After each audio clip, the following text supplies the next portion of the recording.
Bismillahirrahmanirrahim. Assalamualaikum warahmatullahi wabarakatuh.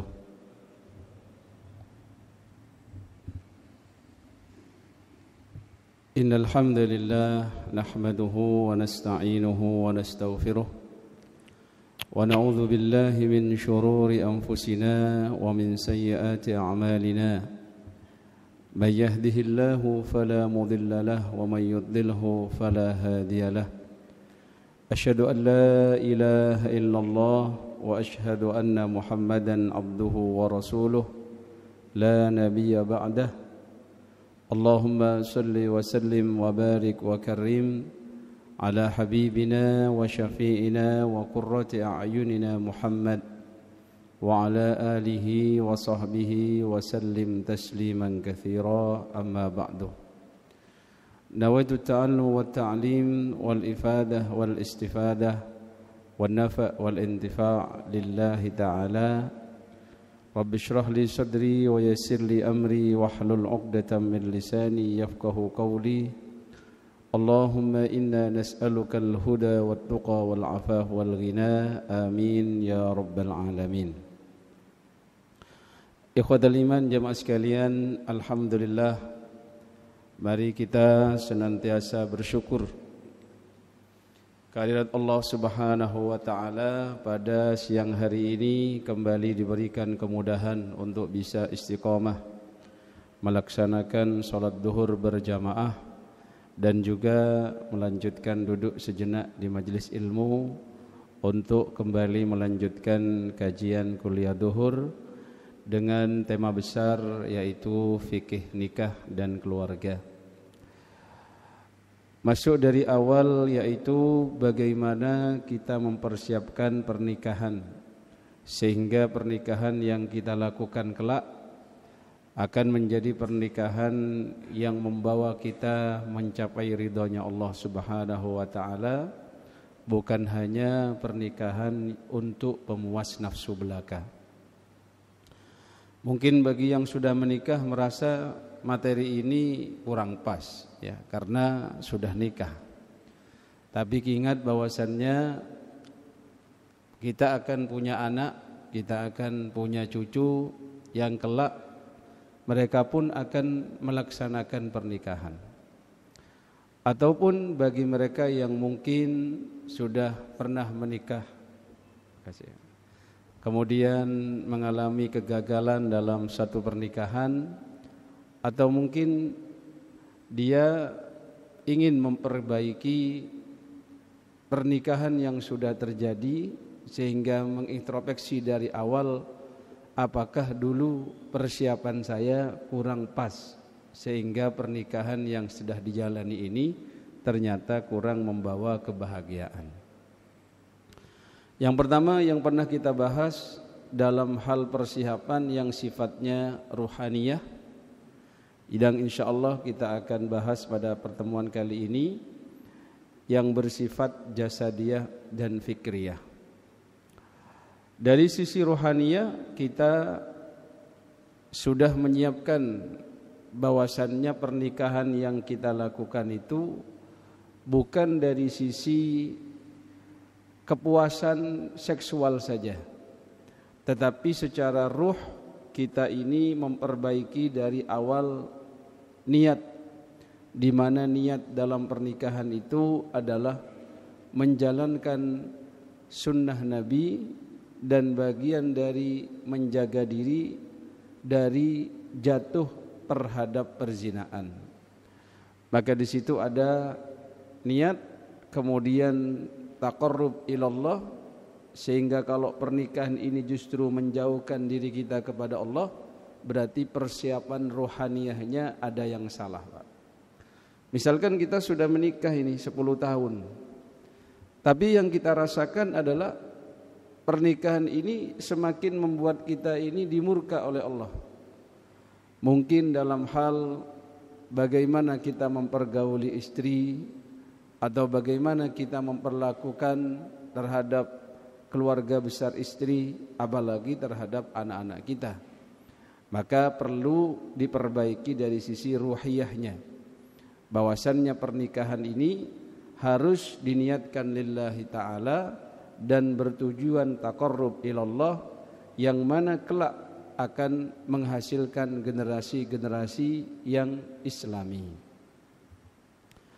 Kemudian ikhwatal iman, setelah kita memperbaiki ruhiyah kita dengan memperbaiki niat, memperbaiki visi misi kita dalam menikah, kemudian juga senantiasa menjaga ruhiyah kita dengan doa kepada Allah, dengan doa-doa yang baik, baik itu meminta kepada beliau, kepada Allah Subhanahu wa taala untuk terus diberikan bimbingan, petunjuk dalam pernikahan dan dalam menjalani pernikahan sebagai ibadah yang paling lama yang dilakukan oleh seorang muslim atau muslimah.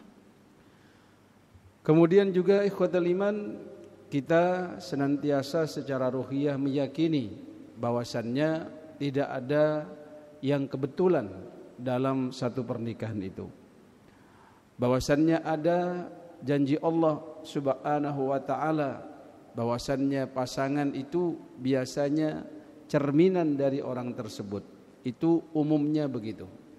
Sehingga dalam surat An-Nur dikatakan al-khabithatu lil-khabithin wal-khabithuna lil-khabithat. Bahwasannya wanita-wanita yang keji itu dibentukkan untuk laki-laki yang keji. Begitu juga laki-laki yang keji itu diperuntukkan terhadap wanita-wanita yang keji. Wat-thayyibatu lit-thayyibin wat-thayyibuna lit-thayyibat. Begitu juga wanita-wanita yang baik itu Allah berikan, Allah peruntukkan kepada lelaki yang baik.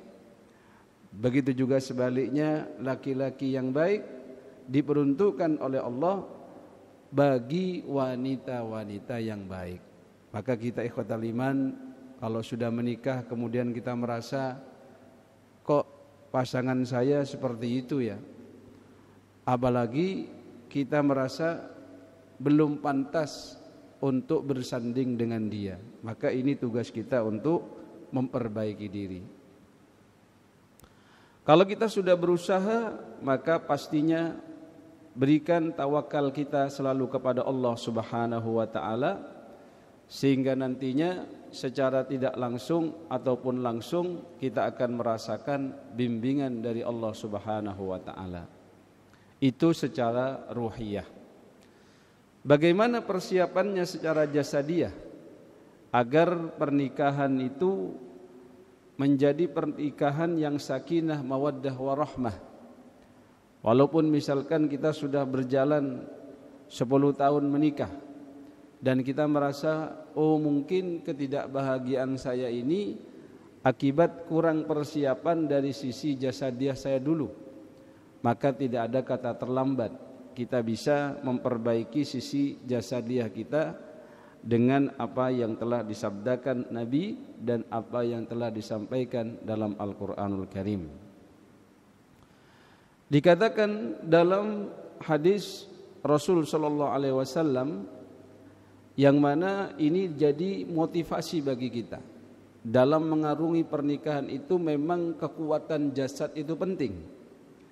Di mana Nabi sallallahu alaihi wasallam bersabda, qala Rasulullah sallallahu alaihi wasallam, al-mu'minul qawi, seorang mukmin yang kuat secara jasad itu khairun wa ahabbu ilallah, lebih baik dan lebih dicintai di sisi Allah minal mu'minid dhaif, dibandingkan seorang mukmin yang lemah. Jadi Pak, ada sampai guyonan begini, percuma sampean Mas punya bojo wayu tapi anyang-anyangen tok di sini. Loro-loron tok, setiap sebulan opname. Setiap sebulan lagi masuk napa? ICU. Lah podo ae ya. Sing situ ini nek bojoku gak pate ayo Cak. Cuman Cak wangel loroe. Sehat terus. Mungkin karena memang persiapan jasadiahnya kuat. Sama Pak, ini nanti kaitannya dengan keluhan-keluhan pernikahan. Pernah dengar panjenengan perempuan itu minta cerai setelah sekian menikah karena tidak mendapatkan kepuasan nafsu seksualnya. Lah, kekuatan seks seorang itu juga berkaitan dengan jasad seseorang. Sampai-sampai dalam fikih nikah itu makruh orang itu menikah kalau dia memiliki penyakit impoten gitu. Sehingga istrinya ngomel, mas sampean wis gak kompeten, impoten gitu. Akhirnya ndak bahagia dia Pak. Maka kalau kita merasa belum bisa memuaskan istri dari sisi itu, mari kita persiapkan lagi jasadiannya ini. Apa yang kurang? Mungkin istirahatnya kurang, mungkin yang dikonsumsi kurang, atau kita memakan makanan yang mengurangi kekuatan kita dalam hal yang demikian. Maka dikatakan di sini wa fi kullin khair, walaupun dalam keduanya itu pasti ada kebaikannya. Maka dikatakan oleh Nabi, ihris ala ma yanfa'uka wasta'in billah wala ta'jaz.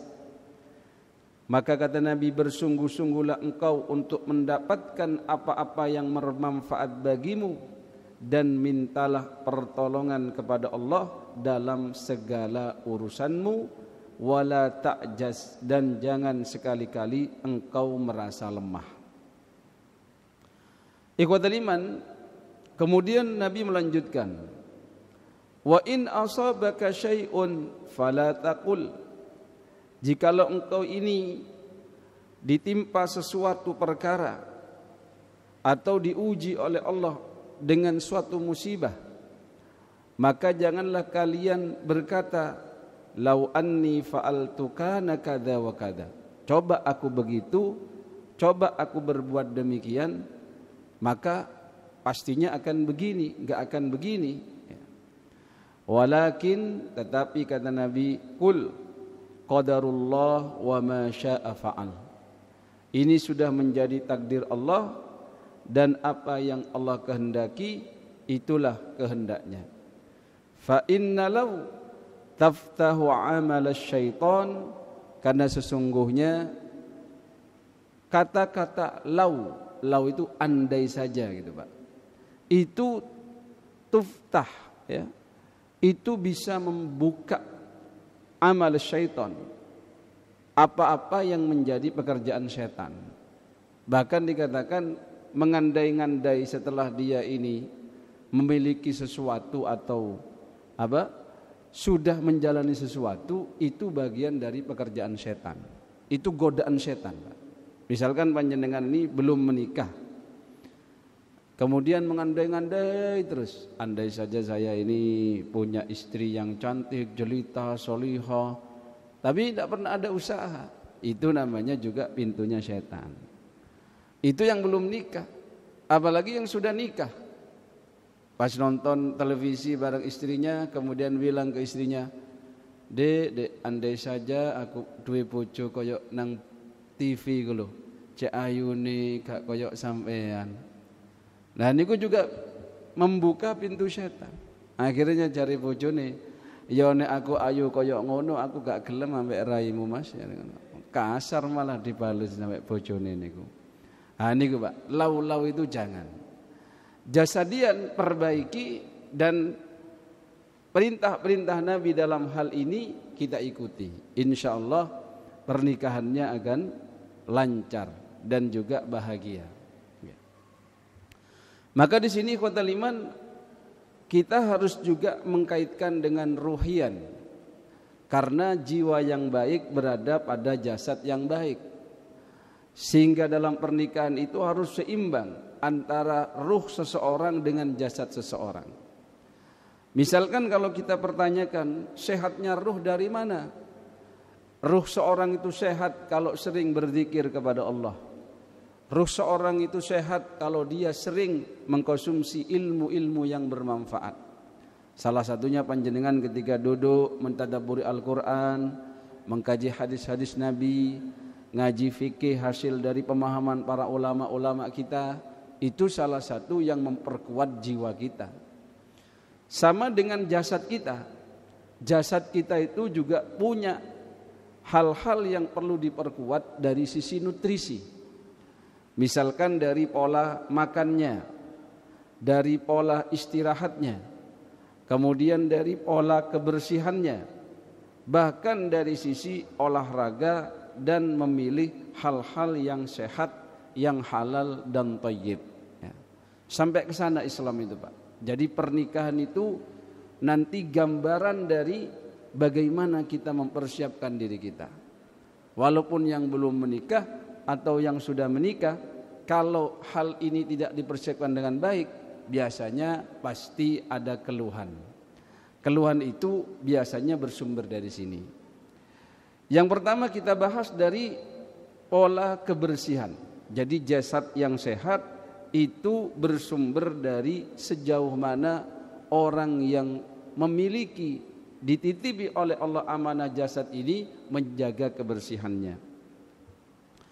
Maka Allah Subhanahu wa taala menyampaikan melalui nabinya, melalui rasulnya, bahwasannya innallaha ta'ala thayyibun yuhibbut thayyiba.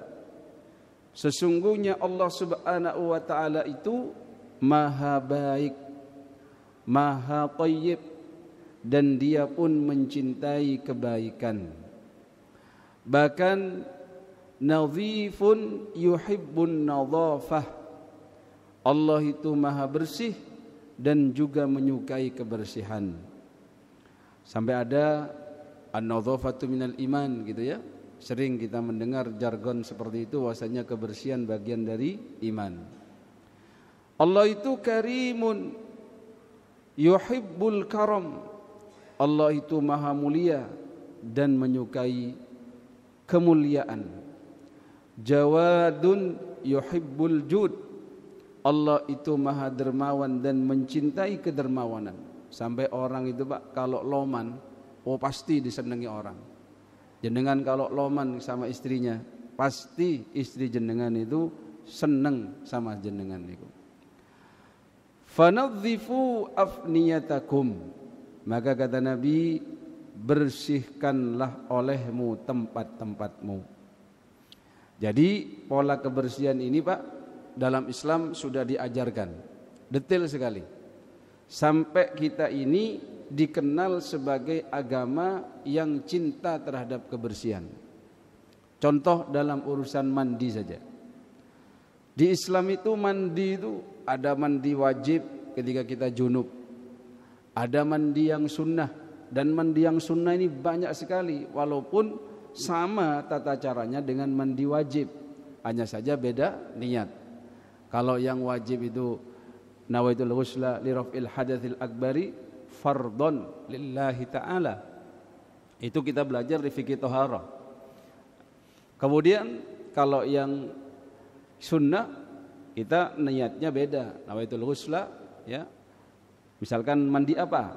Mandi untuk melaksanakan ibadah sholat Jumat, di mana kita disunnahkan kalau mau hadir sholat Jumat itu mandi sebagaimana kita mandi junub, pakai wangian, kemudian bersih, pakai baju putih yang bersih. Wah, itu bagian dari kebersihan juga. Belum lagi kalau kita mau Idul Fitri, Idul Adha, sunnah mandi. Itu ada pembahasannya dalam fikih thaharah. Kemudian juga ikhwatal iman, sampai dalam urusan kita punya jenggot itu perlu diperhatikan. Jangan sampai jenengan ini katanya ngapain Pak, kata bojone niku, lha apa Mas jenggot sampean kingu sampai gak jelas gitu Mas, sampai morak-marik kemana-mana gitu loh. Bojone iku lho sampai ndelok niku sumpek. Niku Pak memang sunnah Nabi. Kalau panjenengan kalau jawab gini, saya ini dek ngingu jenggot iku ngikuti Nabi. Soalnya Nabi iku jenggoten. Tapi jangan lupa orang yang berjenggot itu ada juga perintahnya, yaitu untuk merapikan jenggotnya. Jadi kalau panjenengan misalkan punya jenggot itu panjang, dirapikan, dikontrol, jangan sampai ini panjang segini, sini gini ya. Akhirnya istrinya tidak suka. Istrinya itu kata yang Madura rendep saya jeling ya, sumpek ndelok mas sampean niku koyok 10 tahun lebih tua jadi gitu. Coba dirapikan. Kayak apa Dek? Sudah mulai. Ini lumayan nih Mas, gitu ya. Itu juga kebersihan. Sampai kenapa kalau di Islam itu yang namanya kumis. Kumis itu sunnahnya apa? Dicukur, dibersihkan, panjangkan jenggotmu. Kumisnya itu yang dipendekkan. Tapi orang Madura beda. Kalau orang Madura itu kadang kumisnya yang dipanjangin Pak. Kumisnya itu sampai nutupi bibirnya ini. Keren banget lah. Jenggotnya dicukur. Nah itu kalau katanya minum kopi, kopinya cepat habis karena disedot kumisnya tadi katanya. Ya, ini loh kok sudah habis. Ya, kumisnya ikut nyedot. Ya. Itu katanya begitu. Tapi sunnahnya itu memang kebersihannya kumisnya yang dicukur. Nanti saya kalau lupa gak nyukur kumis lama gitu, ditegur sama istri itu.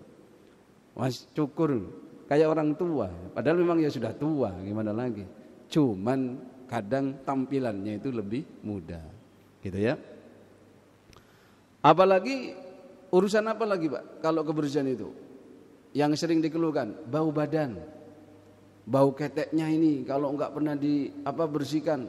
Kalau di Islam itu disunnahkan itu sampai bulu ketiak itu dicabut. Sehingga baunya tidak terlalu gitu. Kadang orang tidak sabaran akhirnya dicukur, gatel akhirnya karena dicukur tadi. Ya, yang sunnah memang dicabut. Kalau terlalu lama satu-satu kasih lakban langsung dicabut gitu ya. Kasih lakban mungkin langsung gerak gitu, cepet gitu. Cuman sakit kalau hampan tidak biasa sakit. Tapi kalau udah biasa insya Allah cepet niku. Atau minta tolong sama istrinya atau anaknya gitu. Itu ikhwatal iman kebersihan itu. Itu Islam detail sekali. Kenapa di Islam itu kok sering sekali kita melihat kesunahan bersiwak. Siwak nih loh, dikit-dikit suruh siwak. Mau sholat siwakan, bangun tidur siwakan. Itu kalau versinya modern itu juga masuk kategori sikat gigi gitu. Walaupun perdebatan antara ulama, apakah siwak itu harus dengan menggunakan kayu arok atau cukup ya sesuatu yang bisa ngangkat kotoran di gigi kita, di mulut kita. Itu dalam madhab itu perbedaan pendapat. Ada bahkan yang mengatakan kalau tangannya ini kasar banget sehingga kalau dimasukkan gini langsung kidal-kidalnya itu ikut semua. Itu bagian dari siwak katanya begitu. Itu di Islam sangat-sangat diperhatikan. Gimana Pak kalau suami istri panjenengan mau ngambung niku terus ambune abape niku setengah meter pun tercium ya ndak kuat Pak. Bahkan kalau panjenengan merasa karang giginya sudah banyak, kemudian kata pasangannya, Mas sampean walaupun sikatan ping telu tetap mampu. Kenapa? Karang gigi niku lho wake niku ambane dirontokne oleh setengah kilo umpama gitu. Itu bikin bau memang Pak. Maka di situ kita perhatikan. Ini pola kebersihan. Insya Allah kalau panjenengan wangi, bersih, ya, istrinya bahkan nempel katanya. Seneng kalau sudah menikah itu. Insya Allah begitu. Kemudian pola kebersihan ini juga jasadian ya, juga harus didukung dengan pola makan dan istirahat. Islam itu sudah mengajarkan ini Pak. Islam itu mengajarkan. Contohnya dalam surat Al-A'raf ya. Ya bani Adam khudhu zinatakum 'inda kulli masjid wa kulu washrabu wa la tusrifu innahu la yuhibbul musrifin. Wahai anak Adam, kata Allah, pakailah pakaianmu yang indah di setiap memasuki masjid. Makan dan minumlah, kulu washrabu wala tusrifu, dan jangan berlebih-lebihan. Karena sesungguhnya apa? Innahu, sesungguhnya Allah ini tidak menyukai orang yang berlebih-lebihan. Jadi ikhwatal iman, jasad itu kalau kita berikan makan yang baik-baik sebagaimana Islam menganjurkan, dia akan menjadi jasad yang kuat. Bahkan ada dalam ayat lain itu kulu mimma fil ardi halalan thayyiba. Jadi makan yang halal, makan yang thayyib. Di mana juga dalam surah Al-Baqarah ditegaskan, ya ayyuhan nas kulu mimma fil ardi halalan thayyiba. Wahai manusia, makanlah yang halal, makan yang ada di muka bumi itu yang thayyib. Thayyib itu belum tentu kalau halal belum tentu thayyib, Pak. Tapi kalau thayyib biasanya halal gitu. Kemudian wala tattabi'u khutuwatis syaitan. Jangan engkau mengikuti langkah-langkah syaitan. Innahu lakum aduwwum mubin. Sesungguhnya syaitan itu adalah musuh yang nyata bagimu. Nah, ini. Jadi untuk meraih jasad yang sehat harus memperhatikan makanan. Nabi itu, Pak, makanannya rata-rata kalau kita perhatikan real food semua. Real food itu memang makanan yang langsung dari alam dan tidak mengalami pengolahan yang berkali-kali. Itu real food. Contoh kurma. Kurma itu Nabi sarapannya 7 butir gitu. Yang dianjurkan itu kalau panjenengan bisa sarapan 7 butir kurma, itu katanya bisa terlindung dari sihir. Jadi jasad yang kuat itu juga pengaruh. Kenapa kok kurma ajwa itu yang sangat-sangat mahal?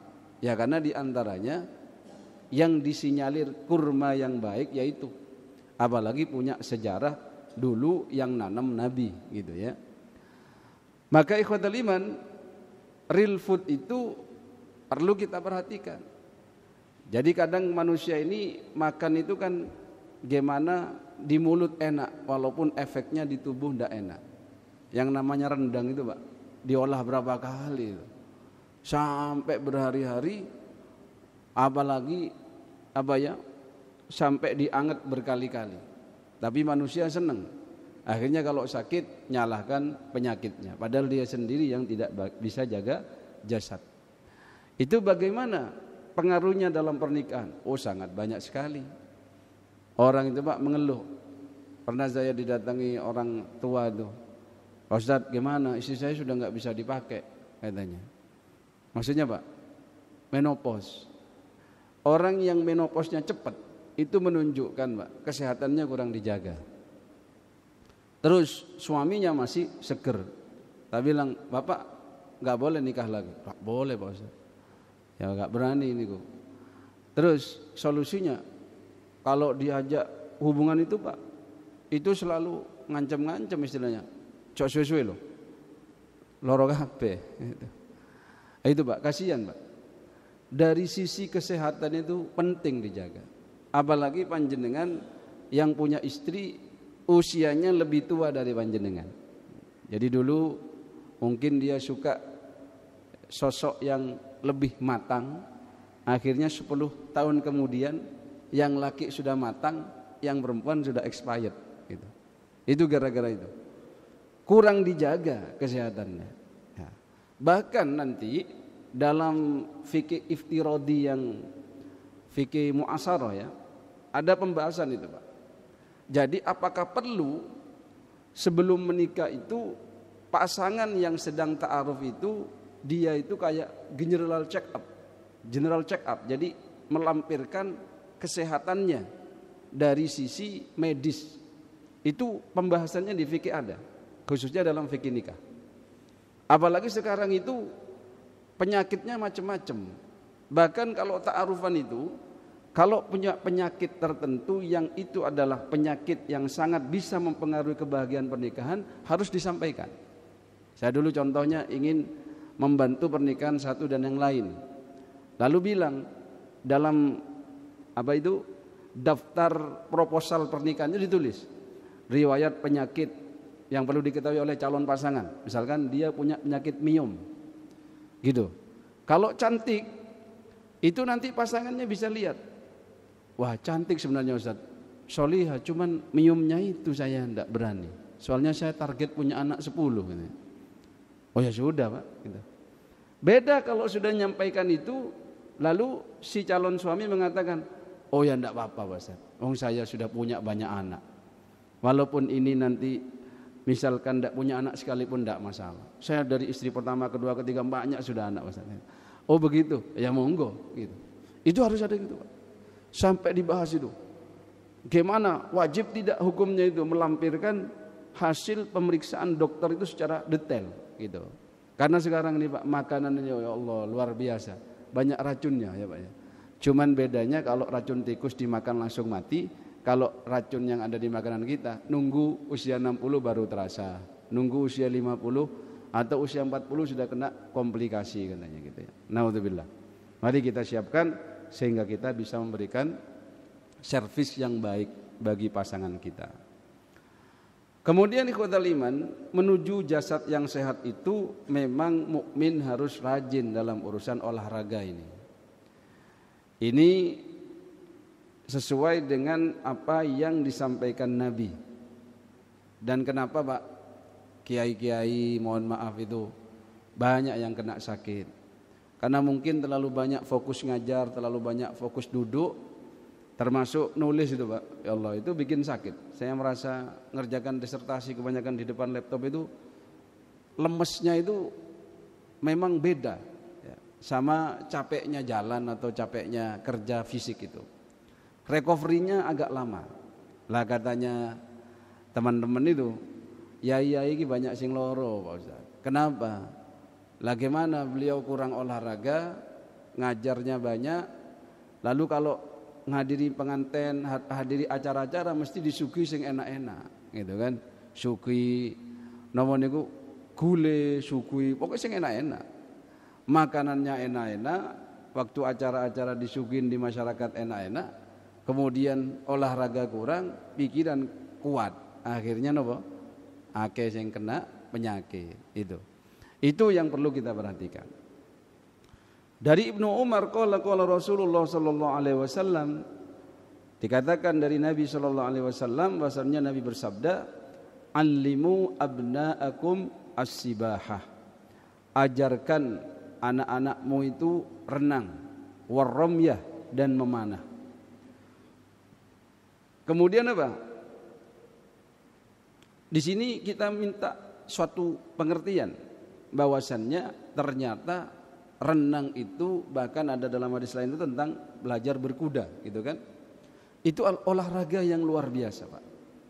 Masalahnya kita di sini rumah tidak ada kolam renangnya itu kan. Adanya itu kolam lele ya mungkin ya, atau kolam ikan nih, kolam atau di kamar mandi sempit itu aja. Jadi nggak bisa renang. Nah, kalau ada seperti itu Pak, ya jalan itu paling apa ya, paling hemat ekonomis katanya. Tapi kalau kita itu mikir Pak ya, luar biasa ternyata Islam itu mengajarkan anak-anak kita untuk berenang. Tapi kalau berenangnya tuh campur sama non mahram kan repot, malah dapat dosa. Berarti kalau kita perkiraannya idealis, berarti setidaknya umat Islam ini punyalah kolam renang gitu kan ya. Itu yang mana belum lagi berkuda. Sedangkan olahraga berkuda itu bukan suatu yang murah gitu. Kudanya aja kalau beli baru kecil Pak. Saya kemarin nyari untuk teman saya yang mau jualan kuda itu, nanya-nanya Mojokerto itu. Wah, ada ki di sini ki kecil 50 juta ini. 50 juta. Dan ada yang 10 juta itu. Wah, nopo niku katanya. Oke buat jalan goyang ini. Kalau yang ini jalan-jalan 100 juta. Wah, ini Pak. Ternyata berkuda itu olahraga yang luar biasa, tidak murah. Belum lagi kalau belajar panahan, ya itu yang agak murah lah. Ya. Jadi ikhwatul iman, selain makanannya, gerak olahraganya juga. Ya sesuaikan kemampuan kita. Semoga kita ini dalam menyiapkan putra putri kita. Sampai-sampai saya pernah ngobrol sama seorang dokter itu Pak. Dia mengatakan, saya Ustadz sudah menyiapkan putri saya itu memberikan servis terbaik agar nanti dalam pernikahannya itu tidak bertemu masalah dengan suaminya. Nah, jadi kalau misalkan ada masalah itu kayak tadi Pak, punya mium, punya ini dan itu, apalagi dalam fikih nikah itu Pak, kenapa kok membahas di sini 4 persiapan menuju pernikahan itu ada pembahasan tentang jasadian. Satu tadi ya. Jadi ada dalam fikih muasyarah yang baru itu, ketika kita ini ta'arufan, boleh kita meminta mana proposal pernikahannya itu menyampirkan apa yang harus saya ketahui penyakit-penyakitnya. Bahkan kalau perlu tekanan darahnya kalau perlu begitu. Biar itu gak salah. Misalkan ya si istri itu gak paham kalau suaminya itu darah rendah, punya tekanan darah rendah. Akhirnya itu tiap hari dikasih sayur pahit, dikasih sayur papaya, kemudian kasih sayur yang pahit-pahit, ya tambah leso bojone Pak. Soalnya nopo? Pahit itu bikin tambah rendah darahnya. Kalau tahu riwayatnya darah rendah, oh kasih yang manis-manis, yang manisnya alami gitu ya, yang bisa membuat dia itu tekanan darahnya yang tidak tambah down gitu loh. Itu pinternya seorang istri atau pasangan. Oh tahu istrinya itu nopo niku sering geliyeng, ya harus dicari tahu. Oh Dek, kurang darah dah, ayo dicak nyate gitu niku.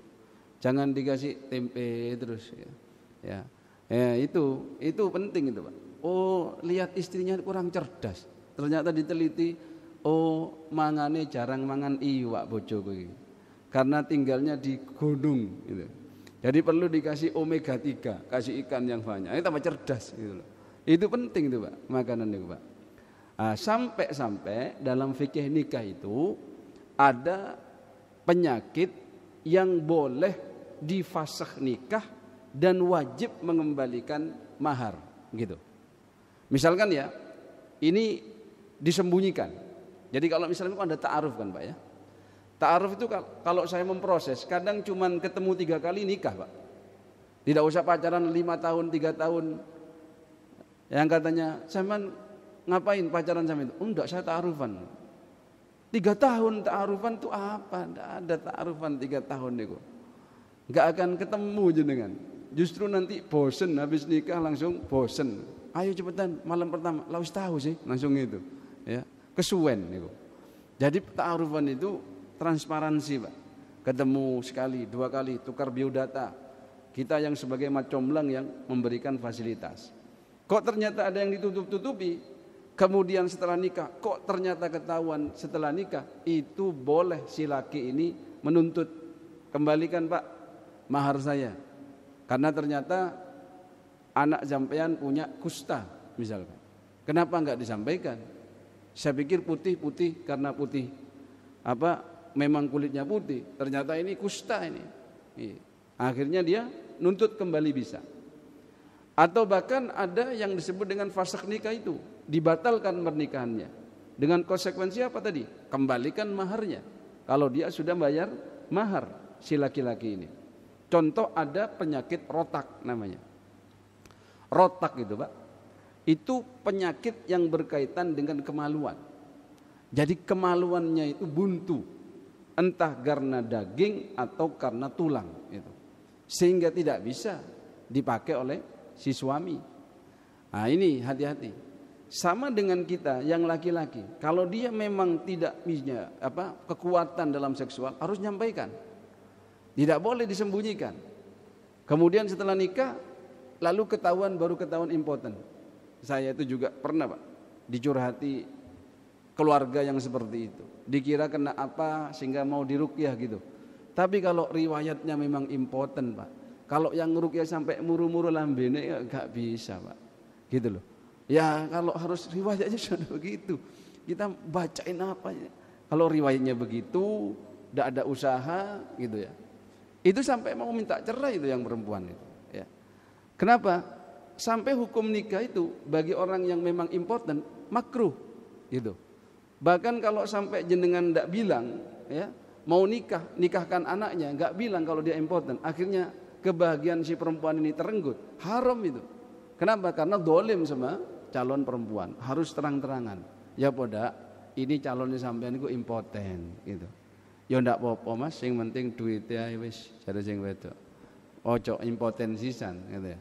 Aku wis mblenger ngono-ngono iku jarene sing wedok. Calon perempuannya, ndak apa-apa wis, diterima, silakan. Karena pernikahan itu bukan tujuannya urusan seksual saja. Ada yang butuh untuk teman ngobrol. Ada yang butuh nikah itu untuk teman berdiskusi gitu. Ya. Jadi kalau panjenengan ketemu usia 60 sik ngebet nikah, Pak, jangan disalahkan, Pak. Ini saya aja punya jamaah dokter mau nikah usia, iya saya bantu, saya carikan janda-janda itu.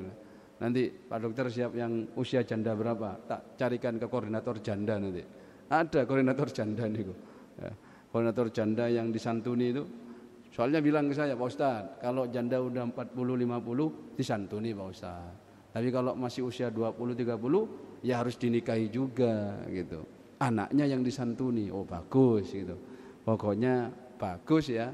Nanti tujuannya saya sudah arahkan gitu. Pak dokter kalau usia 60, usia sisa 4 tahun atau 10 tahun karena umurnya umatku antara 60 sampai 70 tahun, kalau bisa nikah lagi itu harus ada sisi sosialnya gitu loh.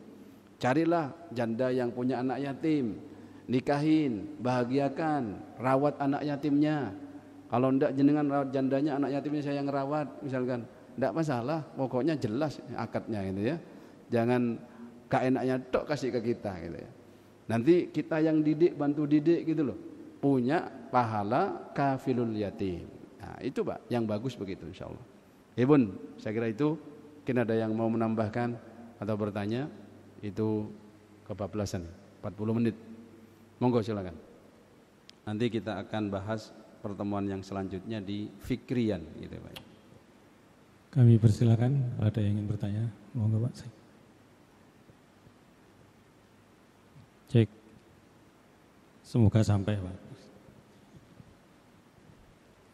Ustadz ini mungkin tanya fadilah, kalau kita kriteria untuk menyantuni yang disebut anak yatim itu sampai ada batas usia atau gimana Ustadz? Terima kasih.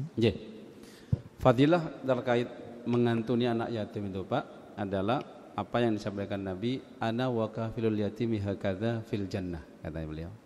Saya bersama penyantun anak yatim itu di dalam surga seperti ini kondisinya. Jadi seperti ini berarti apa? Bukan peace bukan maksudnya ya. Tapi dari telunjuk dan jari tengah ini sangat berdempetan gitu. Lah, saya itu punya teman Pak. Ya Ustadz senior. Beliau tuh menikah tapi tidak punya anak. Akhirnya istrinya sadar kan, Ustadz misalkan Mas sampean nikah lagi. Itu istri yang solihah memang begitu Pak. Karena apa? Karena dia nggak bisa ngasih keturunan. Gitu.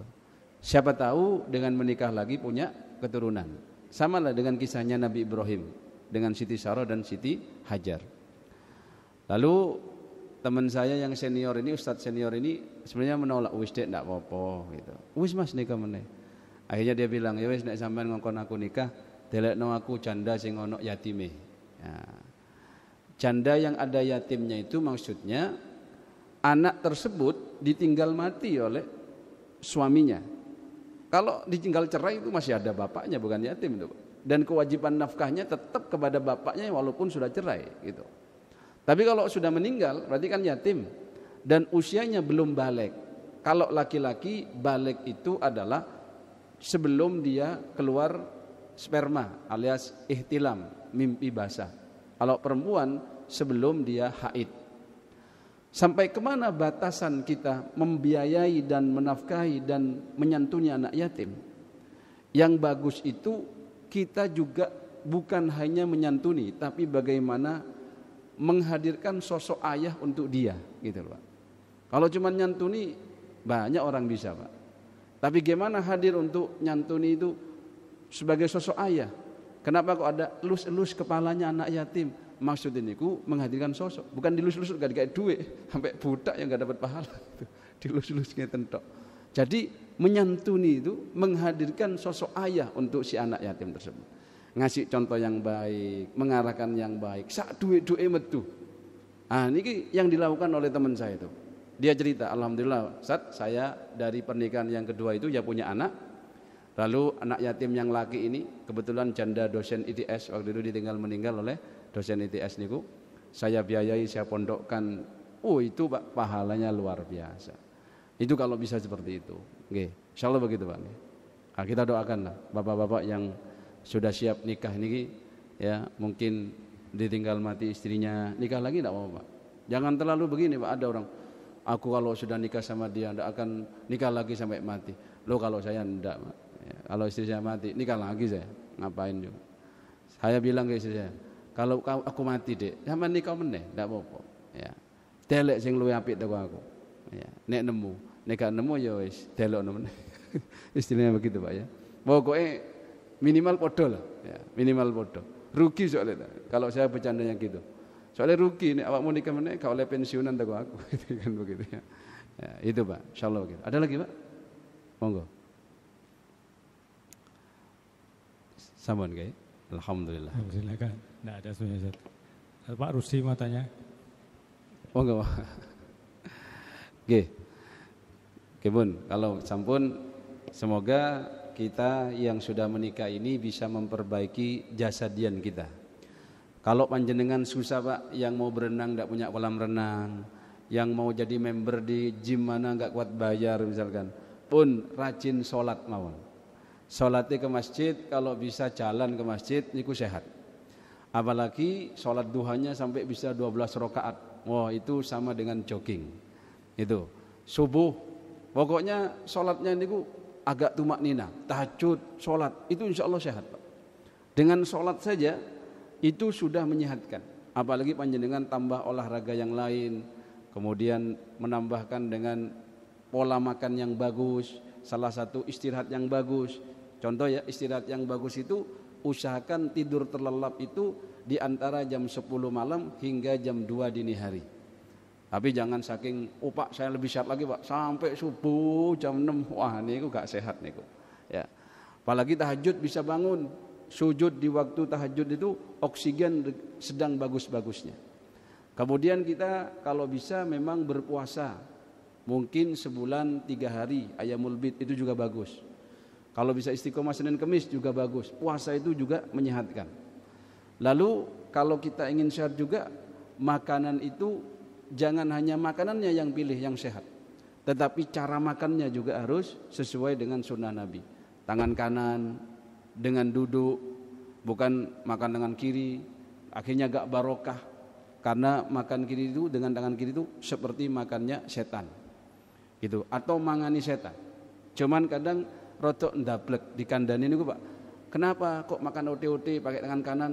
Tapi dikasih cabe tangan kiri, cek setane kepedesen. Ya ngeten niku. Niku rada ndablek kanjene.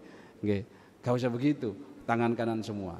Gitu loh. Minumnya sambil duduk, jangan berdiri. Walaupun pernah ada riwayat Nabi minum berdiri itu menunjukkan larangannya gak sampai haram, makruh. Tapi kalau makan sambil berdiri karena ada undangan standing party atau bowo, tidak ada kursi, udah kita berdiri makan itu haram ya. Kebanyakan pendapat ulama makan berdiri haram. Insya Allah mandinya sesuai dengan Islam itu menyehatkan juga. Makan minumnya, makan kurma, ya, minum susu kambing itu yang dicontohkan Nabi gitu Pak. Kesukaan Nabi itu susu kambing itu.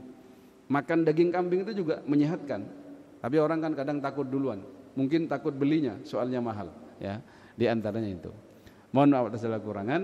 Semoga nantinya bisa dilanjutkan di fikrian. Jadi kalau ruhannya bagus, jasadnya bagus, nanti fikriannya harus juga bagus. Subhanakallahumma wa bihamdika asyhadu an la ilaha illa anta nastaghfiruka wa natubu ilaik. Assalamualaikum warahmatullahi wabarakatuh.